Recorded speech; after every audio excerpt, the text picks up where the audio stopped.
Oiga, presidente, es un placer conversar aquí con usted.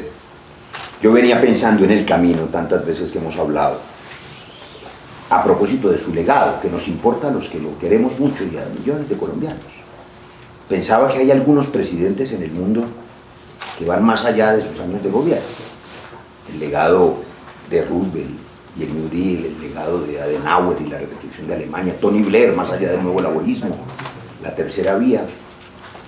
Ese legado suyo afuera en la calle la gente lo identifica claramente con la paz que usted construye.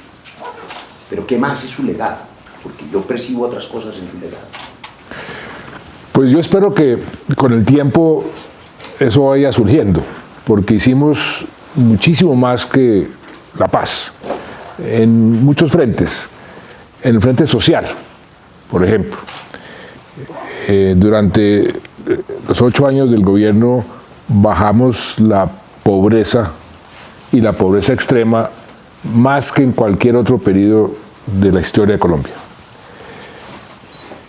La desigualdad, que sigue siendo una desigualdad vergonzosa, pero logramos bajar ese coeficiente que llaman los economistas el coeficiente Gini, en una forma bastante acentuada durante el tiempo que estuvimos en el gobierno. En la parte social le dimos a la salud el estatus de derecho fundamental, equiparar el sistema subsidiado con el sistema contributivo. O sea, había pasajeros de segunda clase y pasajeros de primera. Pasamos a todos, no a segunda, sino a primera clase, porque les dimos los mismos tratamientos y los mismos beneficios a todo el mundo. ¿Y los temas de infraestructura? Bueno, eso es, para allá voy. En la parte de la salud, la parte de la educación, declaramos la educación gratuita para todos los estudiantes de los colegios públicos del grado 0 al grado 11. Hicimos un esfuerzo enorme para aumentar el acceso de los bachilleres a la educación superior, y subió durante el gobierno del 36-37% al 52 o 53%. Nos queda todavía mucho, pero fue un incremento muy importante. Y además en el tema de la educación, fue el primer gobierno en la historia de Colombia que puso la educación en el primer lugar del presupuesto nacional, que ahí es donde se expresan las prioridades de los gobiernos, en el presupuesto, y lo pusimos por encima de defensa y seguridad, que tradicionalmente ha sido el sector que más presupuesto recibía. O sea que en la parte social, simplemente para mencionar esos 3 temas, hubo unos avances muy, muy importantes. El tema de la infraestructura. Este país, por la situación fiscal, que siempre ha sido muy difícil, y eso es una práctica que muchos países tienen cuando tienen problemas fiscales, es que van posponiendo las grandes inversiones en infraestructura. Y a Colombia le ha sucedido eso. Y nosotros estábamos muy retrasados en materia de infraestructura frente a los países con el mismo nivel de desarrollo. Nos propusimos hacer una verdadera revolución en materia de infraestructura. Y ahí están los resultados que este gobierno está inaugurando. Construimos o dejamos en construcción más dobles calzadas en el país que todo lo acumulado desde nuestra independencia. Intervinimos 58 aeropuertos, comenzando por el aeropuerto El Dorado. Es que la gente no se acuerda lo que era el aeropuerto El Dorado y lo que es hoy. Y todos los aeropuertos. Y usted va por el país entero, inclusive vaya hoy a Leticia, allá va a encontrar un gran aeropuerto que fue construido por nosotros. La cantidad de puentes, la cantidad de túneles, lógicamente que eso tiene un proceso. No aguanto decirle una cosa. Ahora que venía para acá, vi una noticia de que estaban inaugurando el puente de Honda y estaban poniendo una placa que dice en el gobierno del presidente Iván Duque. Yo que sé que esas obras se hicieron en su gobierno, he pensado qué inseguridad, ¿no? Qué inseguridad tan grande. Aquí se roban hasta las obras de los gobiernos anteriores. Lo que pasa es que usted, que ahora nos está dando muestras, digamos, de tranquilidad y de no meterse en el debate, pues seguramente no querrá criticar este gobierno, y así lo ha hecho en estos 2 años, ¿no? Pero se le están robando las obras, ¿no? De la operación Jaque el otro día dijeron que la habían hecho ellos, no sé si se enteró. Pero esa crítica se la dejo a usted, Roy, pero lo que yo sí puedo decir es que todas las obras que se han inaugurado hasta este momento, pues fueron hechas por nuestro gobierno. ¿Por qué? Por una razón muy lógica, muy sencilla. No hay tiempo para haber diseñado, estructurado una obra y terminado la obra en 2 años. Entonces todas las autopistas, todo, por ejemplo, el viaducto allá de Cartagena a Barranquilla, el puente Pumarejo, que es de los puentes más importantes. También inauguraron hace poquito, ¿no? Pero por todo el país usted va y va a continuar viendo obras que se van a ir inaugurando. Todo eso se sembró en el gobierno y se comenzó a construir con un factor muy importante, que cambiamos la forma de contratación para darle mucha más transparencia y para combatir la corrupción. Abolimos toda la parte de los anticipos, que era lo que todo el mundo se robaba. Todos los contratos tienen que estar publicados y el avance de obra la gente lo puede verificar. Por eso los medios de comunicación hoy tienen acceso a esa información y de ahí sacan los escándalos, porque se dan cuenta, porque tienen la información de cuáles son los contratos que no se han cumplido o los contratos fantasmas.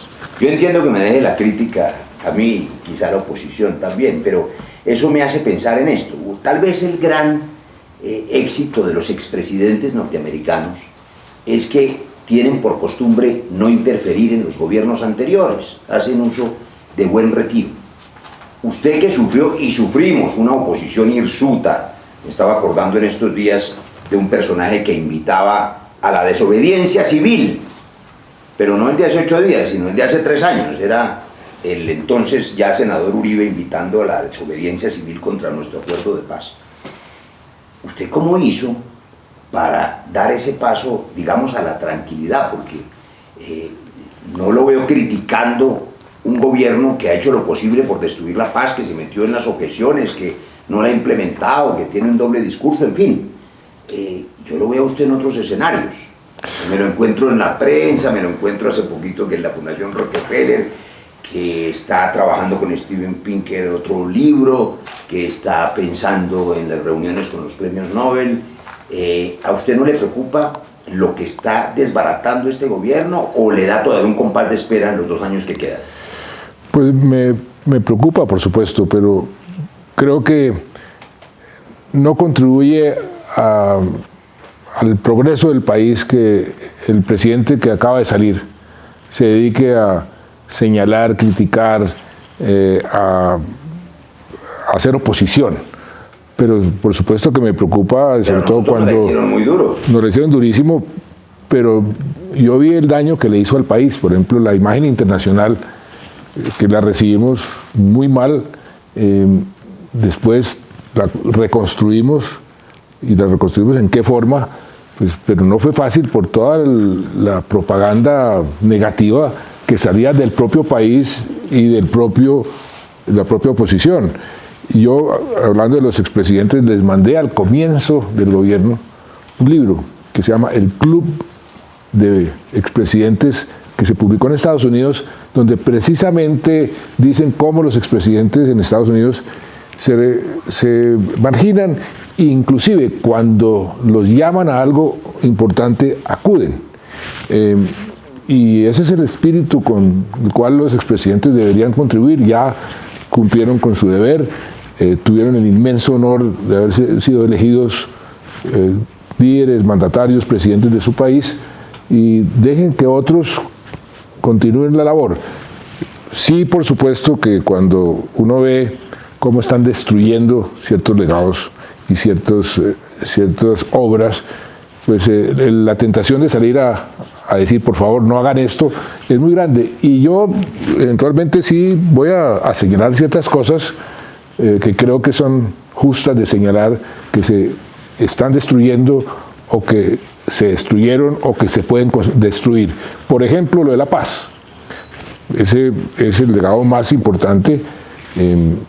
Uno ve, por ejemplo, el informe de la Universidad de Notre Dame, del Instituto Kroc, el último informe que se publicó hace unas semanas, y realmente pues da dolor ver cómo hay un doble discurso, porque dicen estamos cumpliendo, estamos implementando los acuerdos, pero cuando va uno a ver qué es lo que están haciendo muy poco.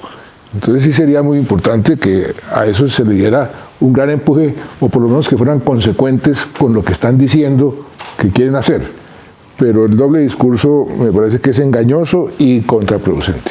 Pues esa prudencia suya seguramente le sirve mucho, aunque le parezca increíble al gobierno actual, que no tiene un crítico poderoso, un premio Nobel criticándolo, sino un hombre muy tranquilo. Pero como estamos hablando de su legado, uno no puede dejar que destruyan una obra buena para Colombia. Seguramente tendremos que hacer la tarea de defender ese legado, y yo, que seguramente soy más impertinente que usted, pues estoy convencido que a quienes han intentado destruirlo hay que derrotarlos. Usted ahora decía que un club de expresidentes y que les regaló ese libro. Aquí sí resulta imposible el club de expresidentes, porque no me los imagino. Pues infortunadamente, inclusive... El club la gente va con los amigos, o yo me imagino, usted iría con Felipe González, con Pinker, con Biden, y Uribe iría con De la Espriella, con Cadena, ¿no? Es decir, no hay mucho de qué conversar en ese club. Pero mire, no me ponga en camisa de 11 varas. Pero aquí sí es importante recobrar una costumbre que existía inclusive en los peores momentos de beligerancia y de oposición política. Habían ciertas cosas que se respetaban. Por ejemplo, la parte internacional. La política internacional debe ser una política de Estado, no de un partido, no de un presidente, sino política de Estado. Por eso inclusive se creó la Comisión de Relaciones Exteriores, para que los expresidentes estuvieran ahí presentes en momentos difíciles. Que este gobierno no lo ha convocado nunca. Nunca, pero que anteriormente comenzaron a sabotearla.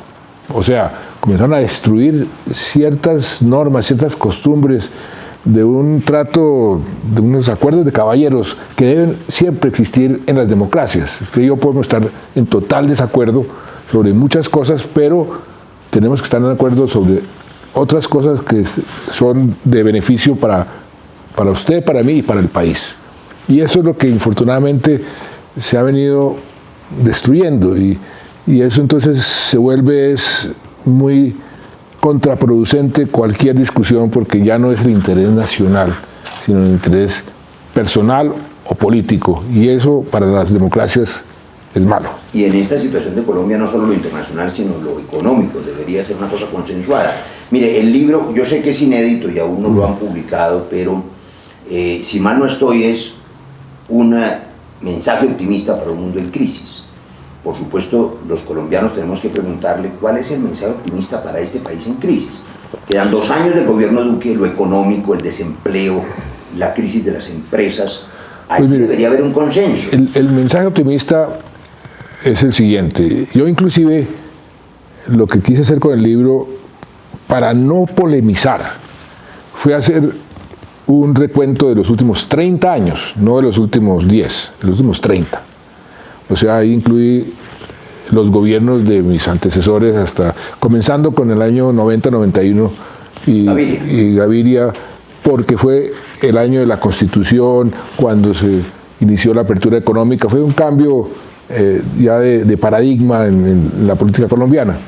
Y lo que el libro trato de demostrar, inspirado por una conferencia que le oí al profesor Steven Pinker, es que mire el contraste que hay entre la mentalidad y la percepción de la gente y los datos y las cifras. Lo que hemos avanzado en materia de pobreza, en materia ahora de infraestructura, lo que avanzamos en materia de política exterior, lo que avanzamos en materia de seguridad, lo que avanzamos en materia de educación, y que deberíamos es construir sobre lo construido, no coger el espejo retrovisor y destruir lo que viene de atrás. Y así como logramos pasar de un Estado fallido, porque hace 30 años éramos considerados un Estado fallido, la tercera parte del país estaba en manos de los paramilitares, la otra tercera en manos de la guerrilla y una tercera en manos del Estado, un Estado a la defensiva. Y al final del gobierno del año pasado teníamos los mejores indicadores en muchos frentes en materia económica y en materia social de América Latina. Entonces lo que digo yo ahora con el libro es, construyamos o reconstruido, hay un ejemplo de que los colombianos logramos superarnos. Entonces hagamos lo mismo con esta pandemia, después de la pandemia reconstruyamos el país pero sobre bases diferentes, un país mucho más justo, démosle mucha más importancia a una cosa que yo cada vez estoy convencido que debemos tratar de continuar siendo líderes, porque fuimos líderes y hemos perdido ese liderazgo en la discusión a nivel mundial del tema del medio ambiente. Los objetivos de desarrollo sostenible, que es la agenda del mundo hoy en día, lo más importante en el mundo hoy se llaman los ODS, los Objetivos de Desarrollo Sostenible. Eso fue un producto de Colombia. Colombia fue el que los propuso en la Cumbre de Río en el año 2012. Y hubo un trabajo de diplomacia multilateral maravilloso, sobre el cual espero que pronto se publique también, no uno, sino varios libros, y eso se convirtió en la única agenda a nivel mundial por unanimidad en la Asamblea de Naciones Unidas. ¿Cómo vamos a perder ese liderazgo? Yo le quiero contar que tenía mucho deseo de tener esta conversación, porque yo que estoy afuera en el terreno defendiendo lo que creo que fue bueno para Colombia, oigo todos los días, y le confieso que me irrita mucho, esa narrativa perversa de la herencia maldita. Y cuando miro los indicadores económicos que se entregaron al final del gobierno, desempleo bajando, empleo subiendo, crecimiento económico repuntando, inversión extranjera, una regla fiscal que permitió una economía sensata, segura, con calificadoras internacionales. En el caso, perdón que lo interrumpe, se está acabando, presidente. En la parte económica, cualquier estudiante de primer año de universidad en economía sabe que las políticas de crecimiento tienen un efecto tardío. Se demoran entre 18 y 24 meses en producirse. Nosotros dejamos consignados en lo que llaman el marco fiscal de mediano plazo, que es una ley que obliga a los gobiernos a hacer un plan. Nosotros dejamos consignados cómo íbamos a crecer a partir de la crisis que tuvimos cuando bajó el petróleo en el año 2015 y cómo íbamos a entregar una economía en crecimiento y cómo este año deberíamos haber crecido el 4%. Todo eso está estipulado. Entonces sí causa cierta molestia que entonces digan, no, es que nosotros llegamos e hicimos crecer la economía. Eso no se hace por generación espontánea ni de un día para otro. Y en la parte económica, por ejemplo, que estamos en una situación muy complicada, nosotros logramos mantener el grado de inversión, lo que subió la inversión extranjera y la inversión en general que se vino para el país, que eso nos ayudó muchísimo a poder financiar todo el desarrollo. Es lo que se hizo en materia también de promover el emprendimiento. Eso también tiene un historial maravilloso, de manera que sí, hay cosas que uno ve que por razones, una cosa que le ha hecho mucho daño a América Latina, además, no solamente a Colombia, el complejo de Adán. No, nosotros llegamos y tenemos que hacer nosotros todo primero. La responsabilidad del abandono de la regla fiscal en medio de esta crisis no me parece una justificación adecuada, pero quiero recoger su palabra, presidente. Usted dijo hay que reconstruir el país. Claro, habrá que reconstruirlo. Lo ideal no sería esperar los 2 larguísimos años que le quedan a este gobierno uribista, sino poder empezar a reconstruirlo ahora, porque es ahora que la gente tiene hambre, desempleo. Y allí hay que hacer unas reformas económicas de fondo para pensar en la reorientación hacia los más vulnerables sin destruir el aparato productivo. Usted tiene todavía suficiente optimismo a propósito de su libro y de Pinker y de su distancia prudente como para pensar que los 2 años que le quedan al gobierno Duque permiten consenso sobre lo fundamental, sobre la reconstrucción de la economía, del empleo y de la gente más humilde que necesita qué comer. Pues mire, pensando un poco con el deseo, pero... ¿O nos toca esperar hasta que lo derrotemos? No, si Duque quiere pasar a la historia como un presidente que no fue un total fracaso, la talba de salvación para él es recobrar un poco de gobernabilidad precisamente para sembrar las semillas de esa reconstrucción. Para eso requiere lo que llaman gobernabilidad.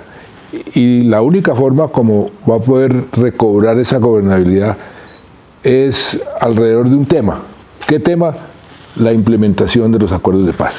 Es que ahí está buena parte de lo que el país necesita. Si usted solamente hace el cumplimiento del acuerdo sobre la reforma rural integral. Punto 1, el acuerdo. Que es una deuda que tenemos con los campesinos colombianos, con el campo colombiano, desde la época de nuestra independencia. Es algo que no hemos logrado y ahí está concentrada la pobreza, el atraso y la violencia. Ese punto, que estoy seguro que si hay un pacto político entre todos los partidos y que no sería nada difícil de poner en marcha, sería un punto que aglutinaría al país entero para implementarlo. Está la reforma, y también el futuro del país, presidente, que es el futuro agroindustrial. Está la reforma electoral y política. Otra que ahí está. Están esas dos cosas. Y eso le daría pie para también hacer un acuerdo sobre una reforma tributaria, pero progresiva, una reforma tributaria que realmente le permita al país aumentar en varios puntos del Producto Interno Bruto el recaudo fiscal para financiar toda la parte social. Y yo ahí digo, tenemos que hacer un esfuerzo muy importante en continuar la política de medio ambiente. Si no hacemos eso, nosotros somos un país muy rico. Me estoy leyendo un libro maravilloso de un antropólogo que convertimos en ciudadano colombiano, que se llama Wade Davis, sobre el río Magdalena. Cuando ese libro llegue a Colombia, porque está recién salido en inglés, pero con seguridad se va a traducir rápidamente y llegar a Colombia, es un libro que le recomiendo a todo el mundo porque es una lección de lo que Colombia es en materia ambiental, de lo que hemos sido desde que vinieron los españoles a conquistarnos, la importancia de nuestro medio ambiente, la importancia de nuestras comunidades indígenas, pero sobre todo la importancia de mantener un liderazgo en esta discusión. Claro, presidente. Otra cosa que está en el acuerdo, y ha sido un punto muy complejo, es el asunto de la solución inteligente al problema del narcotráfico, la sustitución voluntaria de cultivos, que es absolutamente eficaz en lugar de la erradicación forzosa. Usted tiene una gran memoria, no sé si recuerde, yo por supuesto no lo olvidaré, recién posesionado ministro de Defensa, en la Escuela de Carabineros de Policía de Tuluá, fue la primera visita que hizo al Valle del Cauca. Yo apenas estaba dando mis primeros pasos en la vida política, venía de la medicina, y le pregunté 2 cosas. Le dije, vea ministro, usted tiene la capacidad y el establecimiento y la experiencia para impulsar, como ha venido haciendo hace rato, el camino de la paz, pero también una visión distinta de las drogas. Y usted me dijo, eso lo vamos a hacer, pero no todavía. Primero hay que fortalecer las fuerzas militares, y lo hizo con el Ministerio de Defensa. Hizo la paz. No nos alcanzó el tiempo para el tema del paradigma de las drogas. Y también, pero también comencé con esa discusión siendo presidente. Cuando vino Obama a la cumbre de las Américas en Cartagena, me senté con él y le dije, mire, usted en su campaña mencionó la necesidad de ir regulando el tráfico de drogas. ¿Usted qué piensa sobre eso? No, yo sigo pensando lo mismo. Pues bueno, yo creo que eso es lo que tenemos que hacer. Ese enfoque punitivo, prohibicionista, es lo que nos tiene aquí en Colombia hace más de 40 años donde estamos. Es lo que le entrega a las mafias la plata y es lo que genera tanta violencia. La prohibición es el crimen. Y él me dijo, adelante. Y de ahí, de esa discusión, lo llevamos a la OEA. Y en la OEA se aprobó por unanimidad una resolución para convocar una sesión especial de la Asamblea General de Naciones Unidas. Y se hizo esa Asamblea Especial, donde infortunadamente por la oposición de China, de Rusia, de los países del Medio Oriente, que todavía están con el paradigma y con el enfoque totalmente prohibicionista, pues no se avanzó mucho. Se logró avanzar en introducir por lo menos los conceptos de, eso no es un problema, si usted es un adicto, usted no es un criminal, usted es un enfermo. Entonces, salud pública. La concepción de salud pública y no de política criminal. Y derechos humanos. Entonces, usted no puede meter a la cárcel. Mire lo que nos está pasando, mire lo que le está pasando al mundo con la pandemia. ¿Dónde están concentradas las crisis de la pandemia? En las cárceles. Y usted va a ver cuánta gente está en la cárcel por haber cometido delitos relacionados con el narcotráfico no violentos. Y es un porcentaje altísimo. Colombia, mujeres campesinas, esa gente no debería estar en la cárcel. Pero no nos alcanzó el tiempo en su gobierno, presidente, para avanzar internacionalmente en el cambio de paradigma, que es una cosa global. Y la maldición del narcotráfico solo se hace con ese liderazgo. Ahora que está usted más conectado con lo internacional que en lo nacional, usted va a retomar. No, lo estoy haciendo. Yo acabo de ingresar a la Comisión Global de Drogas, que tiene eso como propósito. Hay una gente maravillosa, ex mandatarios del mundo entero, y con una gran fortaleza, porque los argumentos son contundentes. Las pruebas todos los días de que ese enfoque prohibicionista es lo que nos tiene donde estamos, y que un enfoque mucho más pragmático es lo que nos da una solución a ese problema. Eso está cogiendo cada vez más fuerza. No va a ser de la noche a la mañana, pero es que mire usted, ya en Estados Unidos hay una cantidad de estados que están legalizando las drogas, están regulando el consumo, están con otro enfoque, y donde han hecho eso, como por ejemplo en Portugal, todos los indicadores negativos, o sea, los crímenes, las muertes por sobredosis, se han disminuido sustancialmente. O sea que ya hay pruebas que sí funciona, y lo que hay que hacer es esperar a ese efecto que llaman los economistas el efecto de demostración, para poder lograr un consenso mínimo a nivel mundial. Y acelerarlo, porque la maldición del narcotráfico solo se acaba terminando el negocio. Presidente, lo voy a despedir para que pueda quedarse con Wade Davis, leyendo. Ese antropólogo, estuvo en Colombia y trabajamos con él en una época. Pensando en este país tan adolorido, porque eso de una misión internacional para las drogas, su escenario internacional, le sirve mucho a Colombia, pero supongamos que el optimismo suyo no alcanza para que en estos 2 años largos que le quedan al gobierno Duque invite verdaderamente a un consenso nacional, pero sobre los temas, no sobre la repartija burocrática, que es lo que han intentado hacer. Yo no soy muy optimista con eso. Andan montados en un discurso de una cosa que se llama el neocomunismo. ¿Ha oído de eso? ¿Usted cree que eso existe, el neocomunismo? Pues han circulado toda clase de versiones, de panfletos, de videos, donde a usted, a mí y a todos nos tildan de que somos instrumentos del narcotráfico, del comunismo. Yo lo que aspiro es que el presidente tenga la visión y la inteligencia de entender que si no une el país, va a terminar muy mal. Y debe hacerlo. Y entonces, puede hacerlo. Y hay voluntad nuestra. Y si no lo une en torno a un tema que una, como el de la paz, entonces después de esta pandemia, que va a haber muchos más pobres, muchos más desempleados, muchos más pequeños empresarios quebrados, mucho más descontento, pues esas marchas que vimos al final del año pasado se van a quintuplicar, no multiplicar por 2, sino quintuplicar. Que vimos, y le confieso que caminamos, porque yo estaba allí caminando en esas marchas. Pero eso, ojalá evitemos eso, pero eso depende del liderazgo de cualquier país. Que fueron tan pacíficas, tan culturales, tan juveniles, tan dinámicas. Lo que hay que evitar, en mi opinión, son los extremos, el populismo, el riesgo de que toda esa rabia contenida termine en un extremismo. Y en la violencia, sí. Ahora, presidente, si no ocurre la reconstrucción en estos 2 años, por supuesto vamos a tener que reconstruir el país después. Con todo y su prudencia y sus ocupaciones internacionales, Cuando llegue el momento del relevo del poder en 2022, ¿usted se va a quedar mirando los toros desde la barrera o usted se va a meter a ayudarnos a recuperar el poder? Pero yo tengo un compromiso con mi nieta y un nieto que va a llegar dentro de 3 meses, entonces voy a ser abuelo ya no de una, sino de una y otro, que se va a llamar Mariano.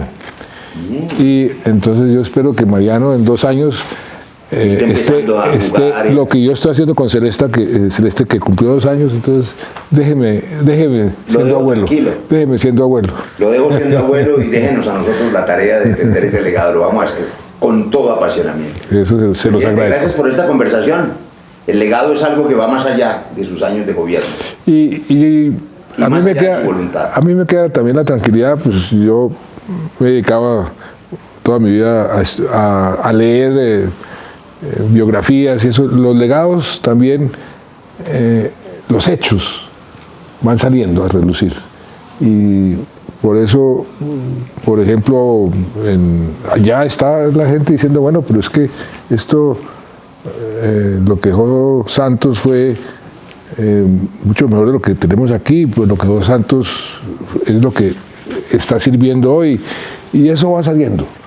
Cuando uno quiere destruir un legado, pero irse en contra de los hechos, eso es muy difícil. Yo lo que espero, con la ayuda de ustedes, es que ese legado cada vez se muestre con más fortaleza y con más claridad. Así lo haremos, presidente. La paz, la vida de los líderes sociales, la vida de todos los seres humanos en Colombia merece la pena defenderla. Usted nos enseñó eso.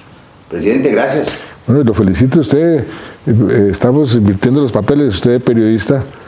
Aquí tengo que decir, fuera de cámaras o dentro de cámaras, que yo jamás he hecho una entrevista en mi vida. No, pues estaba preguntando no al premio Nobel ni al presidente, sino al periodista cuándo había hecho su primera entrevista. Y me estaba contando que su primera entrevista se la hizo un premio Nobel. A Leontiev. Y yo también mi primera entrevista se la estoy haciendo a un premio Nobel de paz. Me acuerdo de esa entrevista que le hicimos con un compañero mío de colegio, Diego Pisano, que fue después asesor económico de Betancourt, que fuimos y le hicimos una entrevista a Leontiev, que creo que se publicó en El Tiempo en su época, pero yo era muy muy joven en esa época. Bueno, pues esta no se va a publicar en El Tiempo, pero la vamos a publicar en mi página y estoy seguro que tendrá miles de seguidores, porque afuera hay más de 10 millones de colombianos que quieren recuperar ese legado, la paz, el respeto por las minorías. No hablamos de los indígenas, de los afros, de la gente que se trató con cariño como seres humanos y que hay que devolverles esa dignidad. Yo creo que más de 10 millones, creo que el país entero necesita la paz y quiere la paz y siente la necesidad de que eso lo sigamos construyendo, porque la paz es un proceso continuo y hay que cuidarla y hay que consentirla. Los estadistas, cuando son premios Nobel, siempre están, por supuesto, en esa dimensión superior. Yo hablo de los 10 millones, de lo que a usted no le gusta que yo llame así, pero se llama así, el santismo. Y esos 10 millones van a estar ahí, ayudándonos a recobrar el camino de la paz. Pero entonces son 10 millones de fantasmas, porque el santismo no existe, hombre. Existe. Muy bien, presidente. Bueno, muchas gracias. Muchas gracias.